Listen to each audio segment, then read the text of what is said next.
Class 9th की social science से थोड़ा डर लगता है, आज इस एक्सप्लेनर में इसको बिल्कुल आसान बनाते हैं। क्या एसएस सिर्फ बोरिंग डेट्स और मैप्स रचने का नाम है? सच बताएं तो बिल्कुल नहीं। असल में ये ह्यूमन कनेक्शंस और हमारी डेली लाइफ को समझने का एक अल्टीमेट चीट कोड है। इस रियल वर्ल्ड को डिकोड करने के लिए हमारे पास आती हैं 4 कमाल की सुपर पावर लेंसेज। पहली लेंस है जियोग्राफी।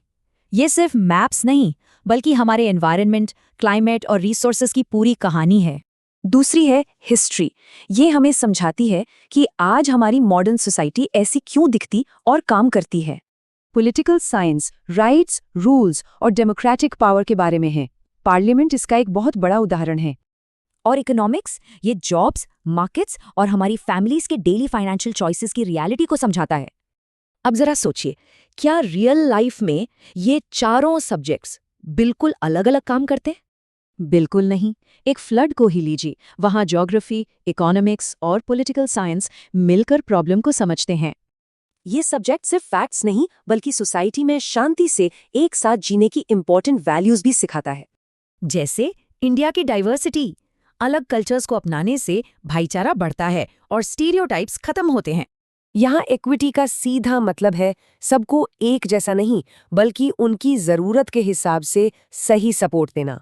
इंक्लूसिविटी यानी सबको शामिल करना, और सस्टेनेबिलिटी का मतलब है फ्यूचर और नेचर को बचाते हुए आगे बढ़ना। तो चलिए अब देखते हैं कि ये सारे बेसिक कॉन्सेप्ट्स खुद हमारे इंडिया पर आखिर कैसे अप्लाई होते हैं। हमारा कॉन्स्टिट्यूशन और उसका प्रियम्बल ही जस्टिस, लिबर्टी और इक्वालिटी सिखाने वाला सबसे बड़ा रूल बुक है। साइंस पढ़ने से साइंटिफिक टेम्पर डेवलप होता है, यानी अफवाहों पर नहीं, सिर्फ एविडेंस और लॉजिक पर भरोसा करना।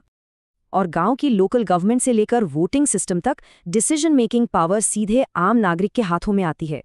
तो दोस्तों, क्लास 9th में ये पूरा सब्जेक्ट इतनी डिटेल में पढ़ने का आखिर अल्टीमेट गोल क्या है? गोल है एक एम्पैथेटिक और रिस्पॉन्सिबल सिटीजन बनना। तो क्या अब इन नए सुपर पावर्स को आजमाने का वक्त आ गया?